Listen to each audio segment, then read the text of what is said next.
L'histoire que je vais vous raconter brièvement n'est pas nouvelle, mais je l'ai déjà raconté, mais c'est un dimanche de Pâques il y a très longtemps. Il y a un professeur de l'école du dimanche qui enseignait à un groupe d'enfants le récit de la résurrection de Jésus dans l'Évangile de Luc.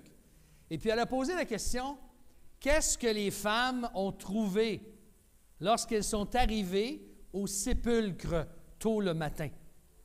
Alors un petit garçon attentif, il répond, « Le tombeau vide, madame. » Très bien, elle lui dit. Une deuxième question. Qu'est-ce qui avait été roulé?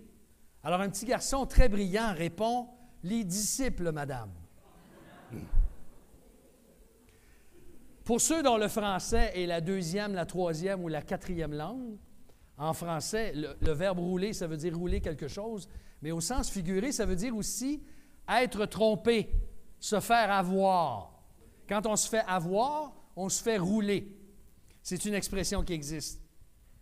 Les disciples ont été roulés dans le sens que bien que Jésus leur ait mentionné plusieurs fois qu'il allait souffrir, qu'il allait mourir sur une croix et qu'il ressusciterait, il a bien spécifié le troisième jour, ils n'avaient ni prévu ni compris ce que Jésus leur avait dit. Et dans ce sens-là, ils ont vraiment été roulés. En ce matin de Pâques, on se joint, on le sait, à des millions de gens à travers la planète. Il y en a qui c'est déjà fait depuis plusieurs heures, parce que le décalage horaire étant une réalité. On célèbre aujourd'hui ce jour merveilleux, glorieux de la résurrection de Jésus-Christ. Et d'ailleurs, vous savez pourquoi est-ce que les chrétiens se rassemblent toutes les semaines le dimanche? C'est en grande partie parce que Christ est ressuscité le premier jour de la semaine. Alors, c'est pour ça qu'on est passé du 7e jour chez les Juifs ou chez les chrétiens au premier jour. Mais on sait très bien aujourd'hui que nous sommes une minorité dans cette salle par rapport à la population autour de nous. Nous vivons dans un monde où plusieurs diraient exactement la même chose que ce jeune garçon. Tous ceux et celles qui sont des disciples de Jésus-Christ et qui croient en cette histoire de la résurrection des morts, en fait, ils ont été roulés. La résurrection des morts, ça n'existe pas. C'est le fruit, selon eux, toujours, de l'imagination humaine. C'est une invention pour ne pas se décourager face à la mort. Parce qu'après tout, il n'y a rien. Il n'y a rien après la mort. Il n'y a rien. Tout est dans ce monde. Après ce monde, après la vie dans ce monde, il n'y a absolument rien. C'est le néant ou c'est la réincarnation. Ou ce que tu veux bien croire. 6 pieds sous terre, c'est terminé. Mangeons et buvons, car quoi? Car demain, nous mourrons. Il n'y en a pas de résurrection. Mais, en fait, ce que les gens, si on faisait un petit vox populi ce matin avec un micro, on allait voir les voisins. Qu'est-ce que vous célébrez à Pâques cette année? Pourquoi est-ce qu'on a une fin de semaine de 4 jours pour certains, 3 pour d'autres? Pourquoi Pâques? Alors, certains vont nous dire, bien, Pâques, c'est l'arrivée plus ou moins tardive du printemps qu'on célèbre. C'est le lapin et surtout le chocolat. Et pas juste le chocolat, les chocolats. Avec un peu, des fois, de manque de maîtrise, n'est-ce pas?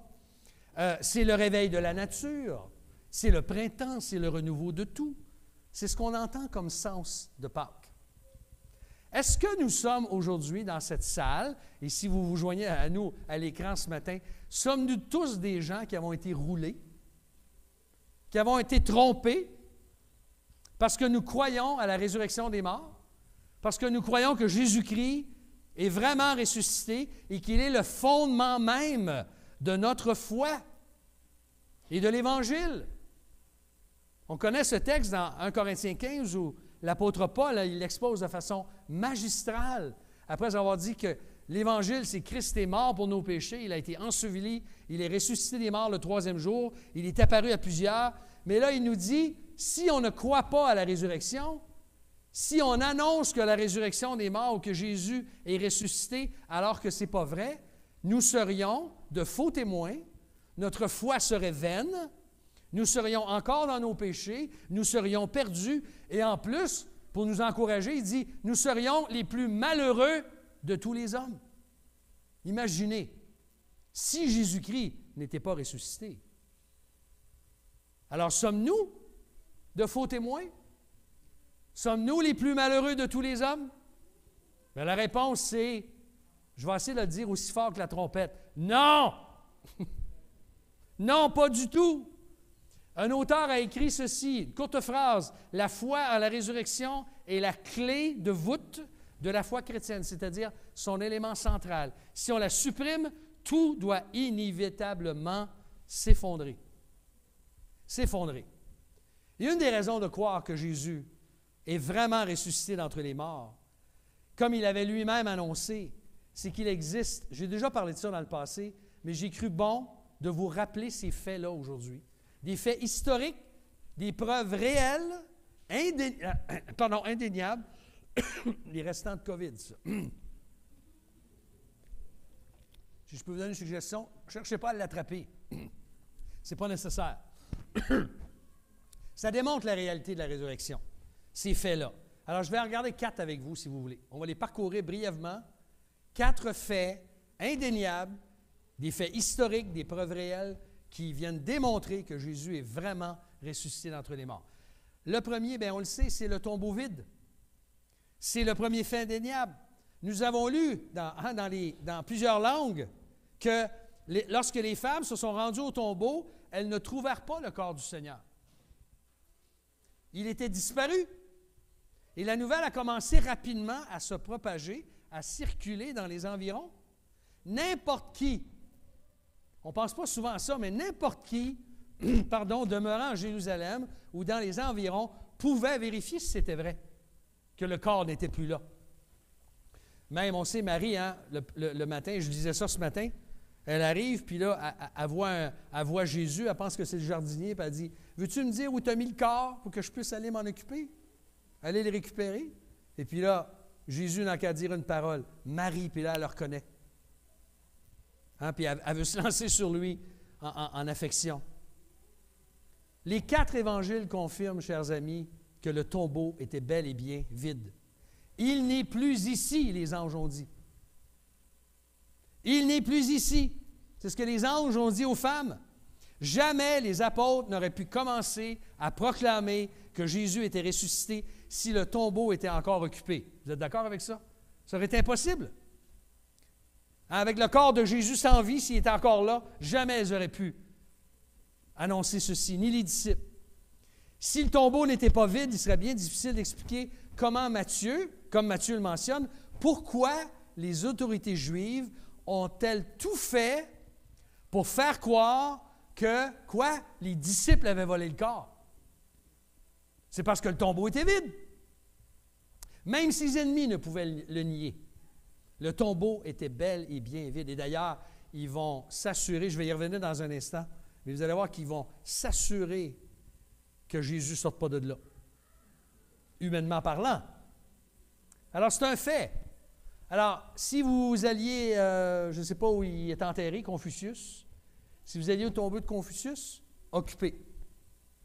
Le tombeau de Mahomet, occupé. Le tombeau de Bouddha, occupé. Le tombeau de Jésus, vide. Il est vide. Ça, c'est le premier fait. Deuxième fait, les linges dans la tombe. C'est important, les vêtements qui sont restés dans le tombeau. Luc n'en fait pas mention, lui, dans Luc 24, mais Jean nous en parle dans son évangile. Il nous décrit la scène comme alors que lui-même, avec Pierre, ils font un jogging matinal. C'est un jogging, je dirais, très motivant. Ils veulent se rendre parce que là, les femmes lui ont dit que le tombeau était vide. Ils courent. Alors, Jean, il semble avoir pratiqué plus que Pierre son jogging ou sa course. Il devance Pierre. Il arrive le premier. Il est dit qu'il se baissa, vit les bandelettes qui étaient là. Pourtant, il n'entre pas. Mais Simon-Pierre, lui qui suivait, arriva. Et qu'est-ce que Pierre a fait? Ça va avec Pierre, sa personnalité. Il entre dans le tombeau, aperçut les bandelettes qui étaient là et le linge qu'on avait mis sur la tête de Jésus. Non pas avec les bandelettes, mais roulé à une place à part. Si le Seigneur Jésus a disparu du tombeau, savez-vous ce qui est resté? Ses vêtements. Mais quand je dis des vêtements, ce n'est pas vraiment des vêtements, ce sont des linceuls, des vêtements avec lesquels on embaume quelqu'un. Les linges funéraires, hein, s'ils étaient par terre, c'était la preuve que personne, écoutez bien ceci, c'est important là, personne n'avait déplacé le corps, puisque les linges étaient là, sans avoir été déplacés, semble-t-il. Des voleurs, je peux vous garantir que s'il y avait quelqu'un qui avait volé le corps de Jésus, il n'aurait pas laissé des linges remplis de parfums. Et probablement quelques aromates que Joseph d'Arimathée et Nicodème ont eu le temps rapidement de mettre sur le corps de Jésus avec les linceul avant le coucher du soleil le vendredi soir, alors que Jésus venait de mourir, après qu'il est descendu sur la croix et qu'il le place dans le tombeau. Ça avait sûrement, ça, ces parfums-là, ces aromates, ces épices, avaient sûrement une certaine valeur d'échange. Mais Jean voit le linge qui était autour de la tête de Jésus, roulé à part, et il y a des gens qui voient là quelque chose de mystérieux. Il n'y a rien de mystérieux là-dedans, ou un sens mystérieux. Ce qu'il faut retenir, c'est que les vêtements d'embaumement sont restés derrière et ils viennent appuyer que Jésus, le fait que Jésus soit vraiment ressuscité. En fait, son corps ressuscité a traversé le linceul, les bandes de lin de ces linceuls, les aromates, les épices. Il a traversé ça. Il est ressuscité, il est revenu à la vie. Mais non, ça n'a pas été filmé, on n'était pas là exactement, comment ça s'est produit, mais on a certains détails, mais on ne les a pas tous, mais on a au moins ce fait-là, que les vêtements sont restés derrière. Troisième fait historique, le sceau et la garde romaine, je vous disais tout à l'heure. C'est un autre élément de preuve que c'est celui que la pierre à l'entrée du tombeau avait été scellée par la garde romaine. Vous vous rappelez? Ils sont allés voir Pilate, ils ont dit, on ne veut surtout pas que les gens pensent que Jésus est ressuscité. Alors il a dit, bon, vous avez une garde, mettez une garde, scellez la pierre, assurez-vous qu'il ne sortira pas de là. Et c'est ce qu'ils ont fait. Pour que personne puisse entrer dans le tombeau, pour que personne vienne voler le corps, ils ont scellé la pierre. Et quand on dit sceller, ça veut dire qu'ils ont mis un produit pour que ce soit impossible à bouger. Ça devait être quand même une pierre assez grande, là. On s'entend. La pierre n'a pas pu être roulée lors de la résurrection de Jésus sans que le sceau soit brisé. C'est impossible. Et imaginez ces soldats, là, des soldats romains, hein, ce n'était pas des gens de 1,32 m, là, ou de 5 pieds 3 pouces en canadien. C'était des... On peut imaginer des armoires à glace, comme on appelle en québécois, des gardes endurcis. Ils ont tellement été effrayés, le texte nous dit, ils sont devenus quoi, ces hommes-là, quand Jésus est ressuscité? Ils sont devenus comme morts. Ils sont devenus comme morts. Le sceau brisé, la garde morte de peur sont des faits qu'on ne peut nier. Ils ajoutent au fait que Jésus-Christ soit vraiment revenu à la vie. Et le dernier fait, qui est probablement le plus important des quatre, en fait. C'est difficile à dire, bon, lequel est le plus important, mais l'apôtre Paul utilise principalement dans 1 Corinthiens 15 cette preuve-là. Ce sont les nombreuses apparitions de Jésus. La réalité que Jésus soit apparu à plusieurs disciples après sa résurrection avec son corps glorifié. C'est ce que l'apôtre utilise comme argument principal dans 1 Corinthiens 15, lorsqu'il dit ceci, « Jésus est mort pour nos péchés, il a été enseveli, il est ressuscité des morts le troisième jour, selon les Écritures, il a été vu par Céphas, c'est-à-dire Pierre, puis par les 12. Ensuite, il a été vu, et là, il ajoute le nombre, là, plus de 500 frères à la fois. Tous des faux témoins? Impossible. Ensuite, par Jacques, par tous les apôtres. Et là, Paul ne mentionne pas toutes les apparitions. Il ne parle pas des disciples d'Emmaüs, qui étaient en route vers Emmaüs. Il ne parle pas de Thomas, qui n'était pas là la première fois, mais qui était là le dimanche suivant. Jésus est apparu à ces hommes. Il leur a montré ses mains à Thomas et son côté. Donc, ce n'était pas le fruit de l'imagination humaine ou une invention bien ficelée. Et là a eu lieu, il y a eu des témoins oculaires parce que Jésus leur est apparu. Et ils l'ont vu et ils l'ont reconnu. Chers amis bien-aimés, je veux vous rassurer ce matin. Vous n'avez pas été roulés. Vous n'avez pas été trompés. Parce que nous croyons, avec notre esprit, dans notre cœur, à la résurrection de Jésus-Christ et à la nôtre un jour. Parce que là, ce matin, je n'ai même pas le temps. Peut-être l'année prochaine, je reviendrai là-dessus. Mais comment la résurrection de Jésus, elle annonce la nôtre? Elle annonce que, et d'ailleurs, il le dit dans Corinthiens 15, parce que Christ est mort, bien, nous aussi, nous allons ressusciter d'entre les morts. Et c'est là notre espérance. Alors, en ce matin de Pâques, j'aimerais vous rappeler que personne, je le dis souvent ça, mais je pense que c'est important parce que c'est pour répondre à des gens qui pensent que nous, on ne réfléchit pas parce qu'on est chrétien. Il n'y a personne qui vous a demandé de laisser votre cerveau dans le vestiaire, accroché sur un cintre. Là, je sais, c'est la pandémie, il faut amener son manteau avec soi. Je ne sais plus, là, si on les a mis ce matin. Je perds le fil. Mais peu importe. Personne ne vous demande de ne pas utiliser votre intelligence. Jésus-Christ est bel et bien vivant. Les preuves sont là. Il y en a d'autres que j'aurais pu mentionner. Mais Jésus est ressuscité. Il intercède. Il est à la droite de son Père. Pour chacun de ses enfants, il s'occupe de nous. La victoire a été remportée. Et comme Claude François l'a mentionné, encore plus le triomphe sur la mort. Hein, si la croix, c'est la victoire sur le péché, mais c'est en fait scellé, ratifié, triomphant d'une façon extraordinaire le matin de la résurrection de Jésus. Parce que tout ça vient démontrer que rien ne pouvait le retenir. Si la mort n'a pas eu de pouvoir sur lui, et ça c'est la bonne nouvelle, elle n'aura pas plus de pouvoir sur nous. Alors, on ne doit pas envisager la mort avec crainte. On doit même, je dirais, apprendre à bien mourir. C'est un drôle de langage, ça, hein?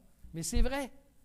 Comme enfant de Dieu, la mort, c'est l'entrée avec le Seigneur. C'est la prochaine étape et c'est l'attente de la résurrection des morts. Alors, comme on l'a entendu en plusieurs langues ce matin, pourquoi cherchez-vous le vivant parmi les morts? Il n'est pas ici, mais il est ressuscité. Alors, as-tu cette assurance ce matin, sans l'ombre d'un doute, que Jésus-Christ est bel et bien ton Sauveur?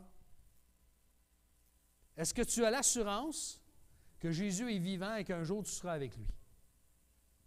Est-ce que tu as vraiment cette assurance-là dans le fond de ton cœur? Je te demande juste toi-même de réfléchir, de ne pas me répondre à moi, là, mais de répondre à Dieu. L'Épître aux Hébreux affirme que Jésus-Christ est toujours vivant pour sauver parfaitement ceux qui s'approchent de lui. Et il ajoute, étant toujours vivant en leur faveur. Toujours. Toujours. La vie éternelle, pour toi, ça peut commencer aujourd'hui si tu places ta confiance en Jésus-Christ, mort à la croix, enseveli et ressuscité d'entre les morts pour ton salut, pour que tu puisses abandonner tes fautes, pour que tu puisses être vivant avec lui et marcher maintenant en nouveauté de vie. Tu vois, Jésus-Christ est vivant. La résurrection, si elle a quelque chose de très pratique à nous enseigner, c'est que Jésus-Christ est vivant et il peut changer ma vie pour toujours. Et il m'appelle à vivre à la lumière de cette résurrection, que Jésus est vraiment ressuscité. Donc, partageons cette nouvelle autour de nous aujourd'hui et dans les jours qui viennent. Cette merveilleuse nouvelle qui transforme le cœur et la vie de celui qui y croit. Célébrons de tout cœur celui qui est vraiment ressuscité, Jésus-Christ, vivant au siècle des siècles et qui nous ressuscitera à notre tour un jour. Alors, comme l'apôtre Paul le dit si bien en terminant, au roi des siècles, immortel, invisible, seul Dieu, honneur et gloire au siècle des siècles. Amen. Seigneur, on veut te remercier que tu nous appelles ce matin à placer notre confiance en toi. Nous voulons te louer que tu n'es pas resté dans le tombeau, que le tombeau est vide, que les vêtements sont là pour le démontrer, que la garde romaine, qui était morte de peur, Seigneur, démontre que tu es ressuscité. Oui, Seigneur, tu es apparu à plus de 500 frères à la fois. Ils ont tous été témoins que tu étais vivant. Seigneur Jésus, merci que tu as fondé ton Église et que 2000 ans plus tard, nous pouvons marcher dans les traces de celui qui est ressuscité d'entre les morts. Gloire à toi, Seigneur. Merci qu'un jour, nous serons appelés, nous aussi, à ressusciter Et nous allons te rencontrer. Et Seigneur, je sais très bien qu'il y a des gens qui ne sont pas prêts. Ils ne sont pas prêts à mourir. Et peut-être que pendant que tu écoutes cette prière, je t'invite à réfléchir et à remettre ta vie au Seigneur Jésus si ce n'est pas encore fait. Et lui dire, Seigneur Jésus, je reconnais aujourd'hui que je suis un pécheur, une pécheresse, et que j'ai tenté de mener ma vie jusqu'à ce jour selon mes termes. Je veux abandonner mes fautes. Je veux placer ma confiance, Seigneur Jésus, en ton sacrifice, où tu es mort à la croix pour mes péchés. Mais tu n'es pas resté dans le tombeau. Tu es ressuscité, tu es vivant, et tu peux sauver parfaitement celui et celle qui s'approche de toi. Seigneur, si quelqu'un ne te connaît pas encore, qu'il puisse te dire, Seigneur, sauve-moi. Sauve-moi, je veux croire en toi, je t'abandonne ma vie. Et Seigneur, pour nous qui te connaissons déjà depuis peut-être longtemps, que nous puissions vivre à nouveau de façon réaliste, de façon pratique, de façon réelle, à la lumière de cette résurrection d'entre les morts. Gloire à toi, Seigneur Jésus. Oui, à toi la gloire, ô ressuscité. C'est en Jésus que nous te remercions, notre Père, d'avoir ressuscité ton Fils. Amen.